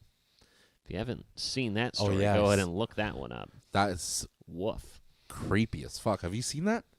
No. Do you have any idea what we're talking about? No. Yeah. What Jonathan- position is he in Florida? Quarterback. He Quarterback was a for backup Florida. quarterback. Jonathan Kidna's son, backup, possessing and distributing child porn. Child porn. Straight Yeah. up Jared from Subway. Whoa. Yeah, just sharing Real child weird. porn on Discord channels. Whoa. Yeah, so not with the team anymore. How on Whoa. brand for Florida, though? Like Florida Gators. Yeah. I All don't kinds wanna- of fucking issues with players. I don't want to touch that. Oof. Yikes. Yeah. So, but let's see. Other people and things we won't see in bowl games. Deion Sanders and the University of Colorado Buffaloes. Not there yet, but hopefully trying to get to a bowl game. Introducing Deion Sanders as the Colorado head coach. Promptly names his son the quarterback in his introductory press conference. And then in his introduction with the team goes, yeah, we got a few positions covered. I bring my luggage with me. And it's Louis Vuitton. That's what he said. That's what he said. That's what he said. It was insane. It was just like, Is okay, he wrong? No, I don't know because I'm 'Cause not how trying many to games- diminish Jackson State or anything, but it's a bit of a different animal when How you're many games did Colorado win this year? none. I mean, one, very few. 1-11. But I just think that it's kind of an interesting. I think Jackson State plays Colorado today, and they dog walk them. How many every time at a time, but that's not the Colorado thing is not what I'm talking about. I just go, why don't you potentially say open season for everyone? Like you will literally in your introductory press conference said that's my starting QB and it's my son. You've but he'll have to work for it. Bullshit. The thing is that guy might end up being the best guy. His son might end up being the best guy.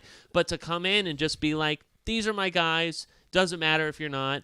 It doesn't set the best precedent, I don't think. Something you need to realize, though, as speaking from a media standpoint, don't expect Deion Sanders to say what you want him to say. He won't. I know that. He's prime time for a reason. He's going to come in and be who he is, no matter who he's talking to.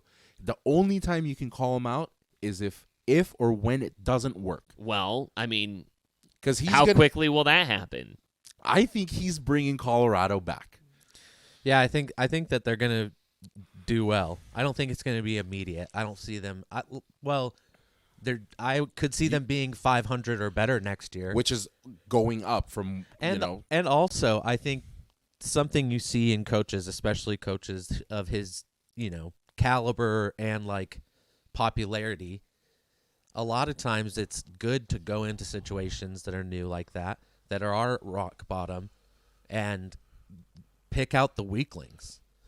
Come in strong, say this is how it's going to be. This is the person who's going to be the starting quarterback. And the person in the room who has the mentality oh, well, I'm just going to quit and go somewhere else that's easier for me. I wouldn't want them on my team. That's an easy way to get rid of them. Weed them out. I just think that it's interesting. Okay, so then say he brings guys over from Jackson State. Well, he will bring guys over from Jackson State. And then all of a sudden you go, okay, these are the guys. Do you have preferential treatment towards those guys? Or are they just as everyone else and they have to earn it? Or have they already earned it because he has seen it? Is it just kind of one of these weird kind of what worked from a culture building standpoint at Jackson State? Now all of a sudden you have these side allegiances and you have all these politics and everything. What kind of culture are you creating? I'm not saying that he can't navigate it. I just think that it's yeah.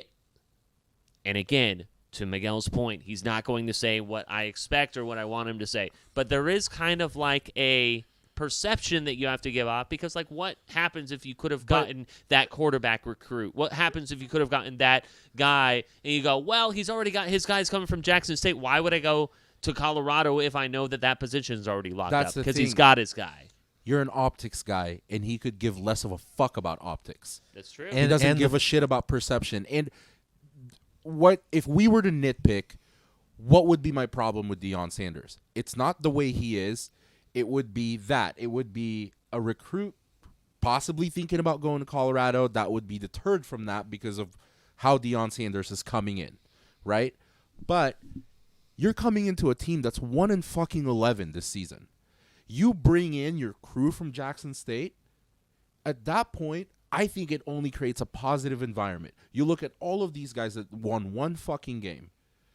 If you can't handle the heat, then get the fuck out. They'll play. Or you step up and you compete. Because I don't think Deion Sanders is going to create a political set up in the locker room where like he's playing, it doesn't matter. He goes, compete. If you're better, you'll play. He's gonna make everyone elevate their game that's currently there. So my issue was not with the current guys on the team. My issue was Recruits with coming in. recruits coming in. Well, and I think And if you go, well, if the quarterback position is already nepotistically going to the coach's son, why the fuck would I go there?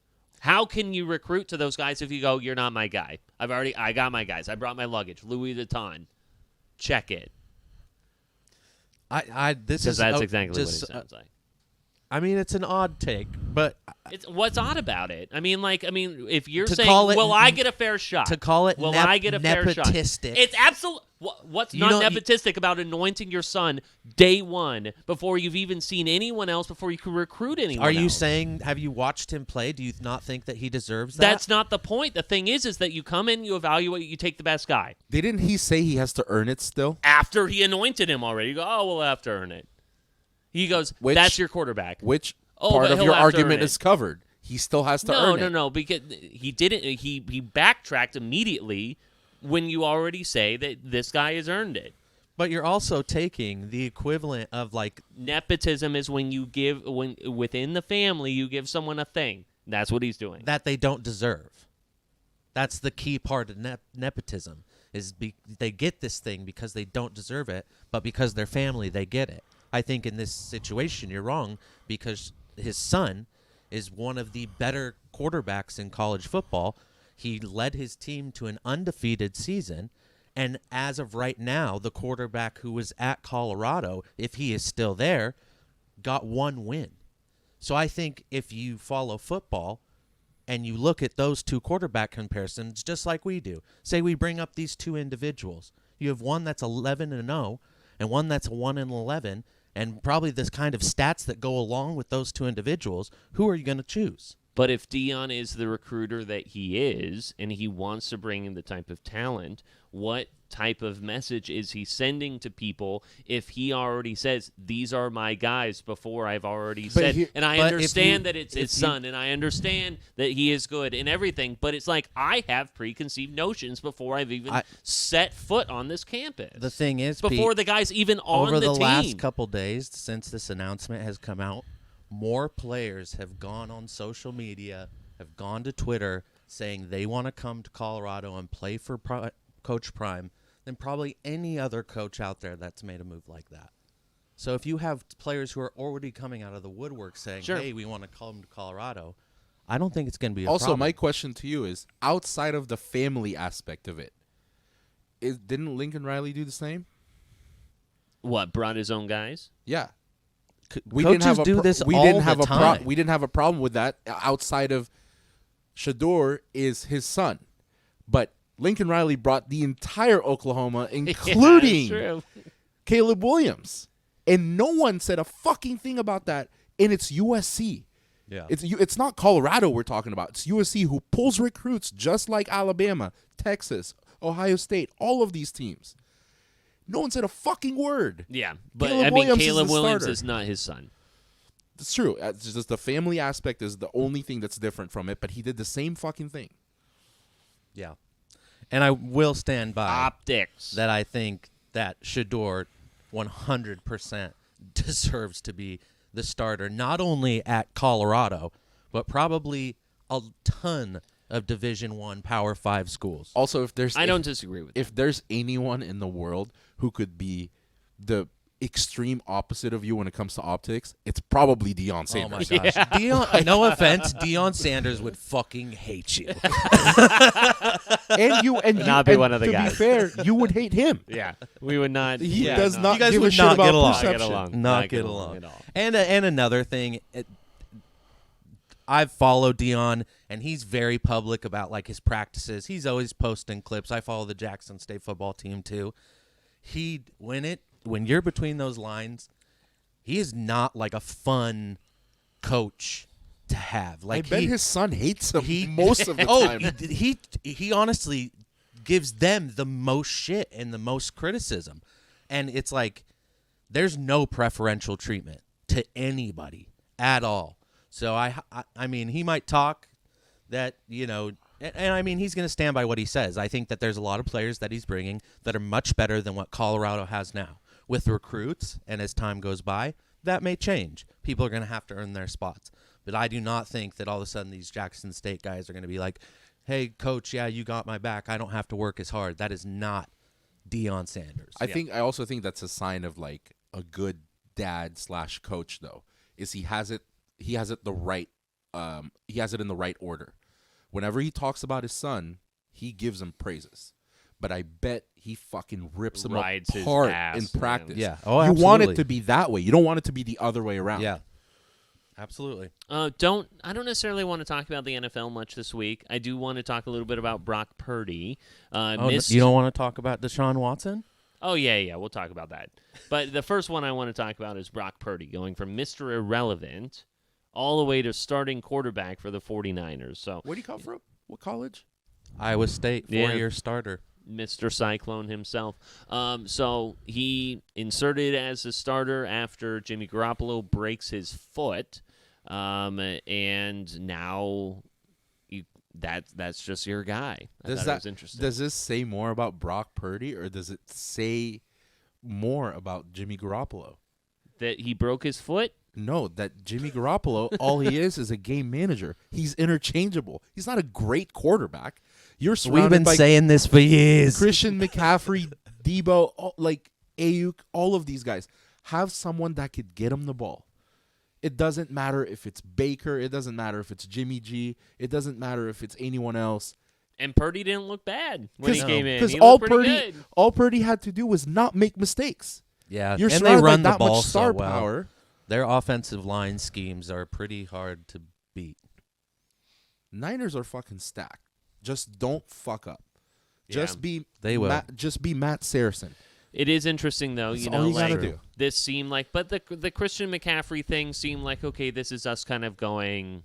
I don't know if this was them going all in, but it was definitely like a signal, like this is the thing to get us over the top. And I do think that like Jimmy Garoppolo to Brock Purdy is a bit of a step down, at least in the immediate, before you can kind of understand what. Because Jimmy Garoppolo's been in a Super Bowl. He's been there. He has the experience. That's what he has over Purdy. But ultimately, Well, he hasn't been in a Super Bowl. He's been in the playoffs. he was in the Super Bowl, Was he in the right? Super Bowl? No, that was Colin Kaepernick. They lost to the Rams. They Yeah. lost to the Rams. Yeah, I don't think he's played in a But- Super Bowl. not a Super Bowl. You He can- is very experienced. You can take the Niners offense and you can compare him to a lot of teams in the NFL. There's a lot of teams that are good offensively that are stacked just like the Niners are. The X factor is their defense. Yeah. You cannot get through their fucking defense. When they're all healthy, they're the best defense in the league. And that's what wins games for them. So, Brock Purdy, you're going to come in. You're the starting quarterback to finish out the season. Just don't fuck up.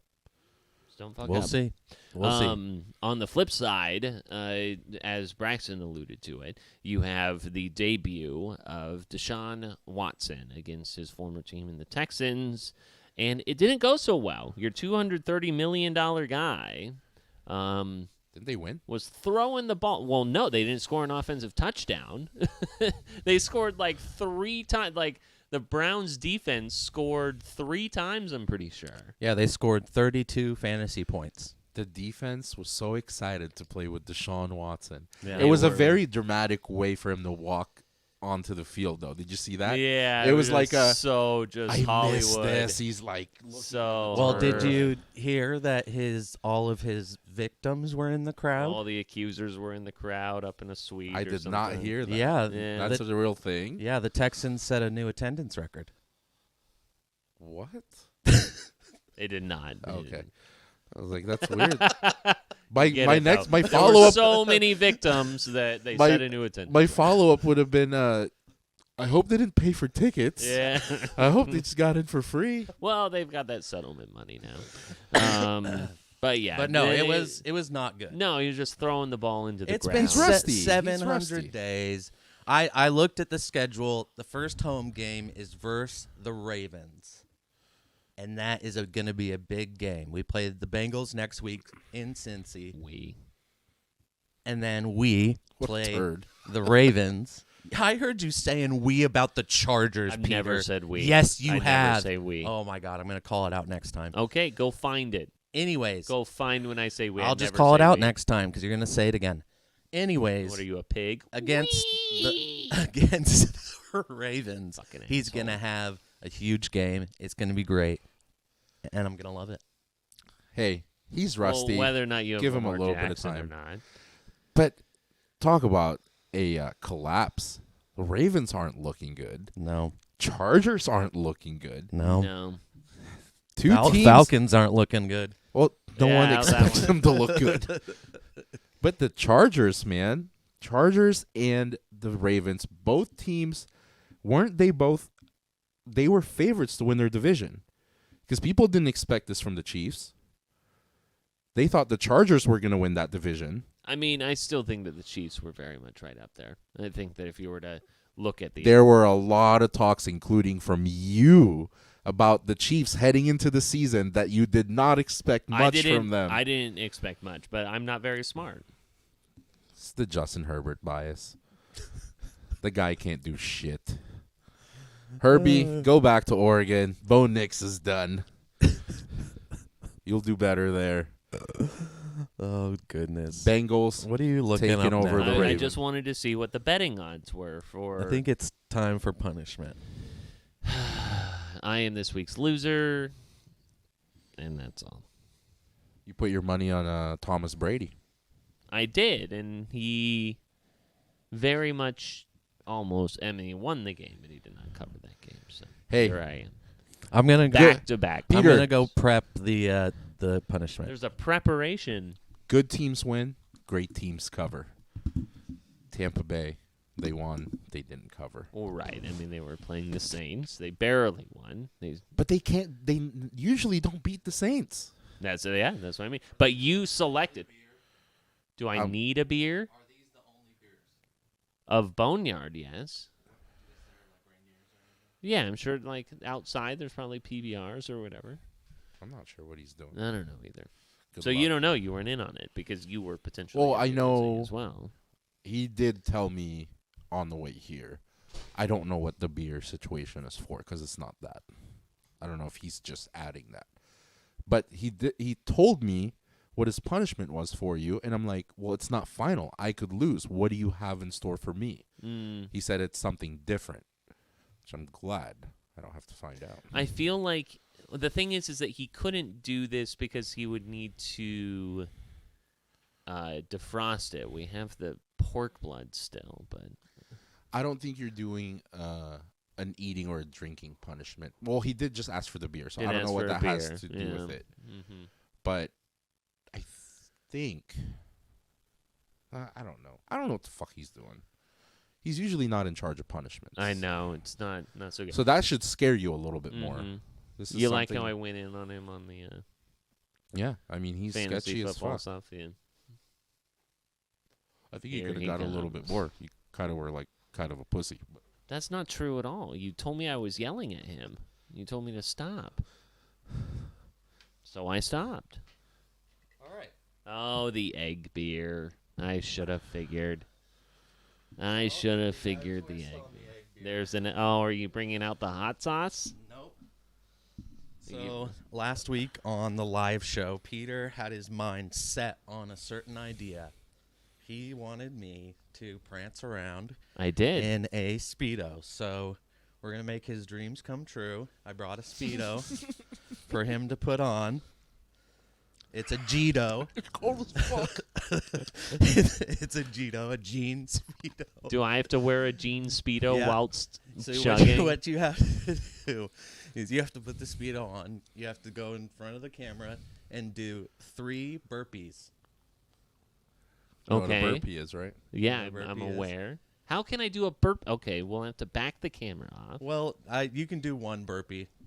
I Okay. don't just do jumping jacks. not Or burpee. jumping jacks. I don't care. All right. Just Some get physical moving. activity. Sure. And then you have to chug the egg beer. Perfect. All right. Let me get some pop. I think that we'll give everyone the look of what the whole set is because I've got to back everything off here. So Do you? a little bit. That, yeah. No, that's good. That's yeah, good. that's as far as Yep, it goes. yep, so that's perfect. now you guys can all kind of see There you go.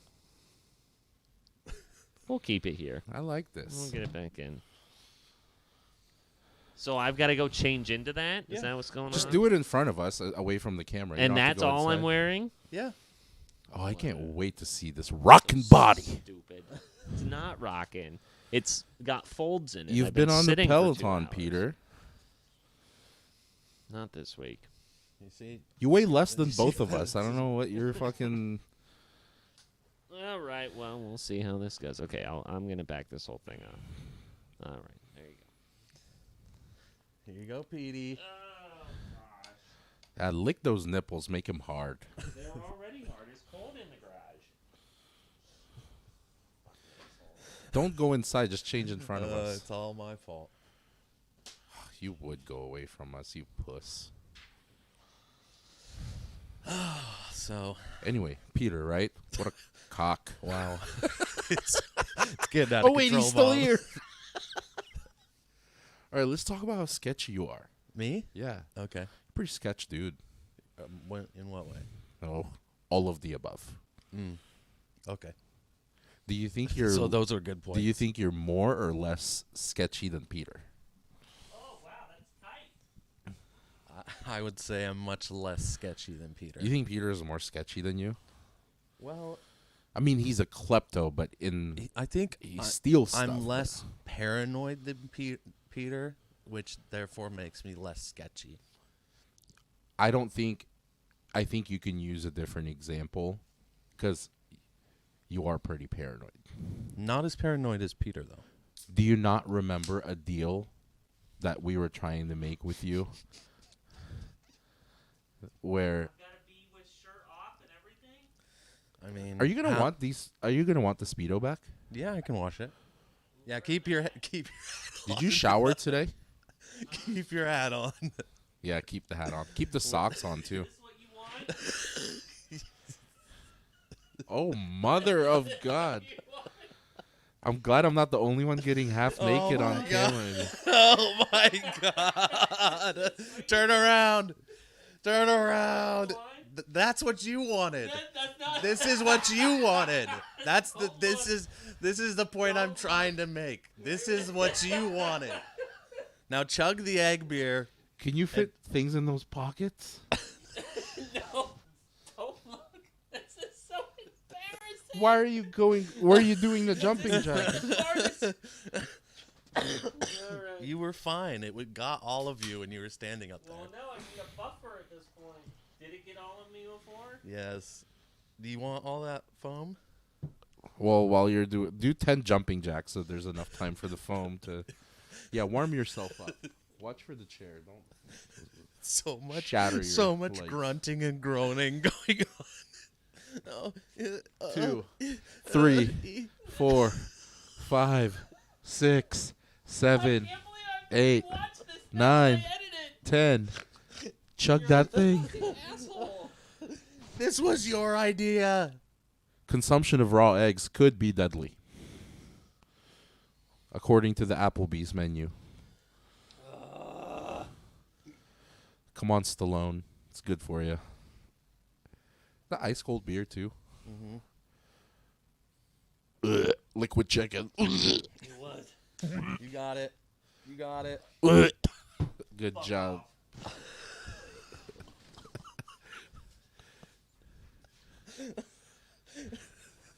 Did we wait for you to change the side off? You could have just said full heart. Yeah.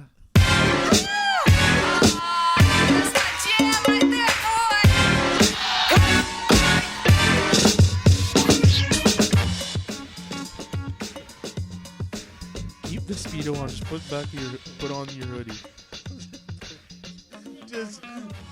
Just Winnie the Pooh it.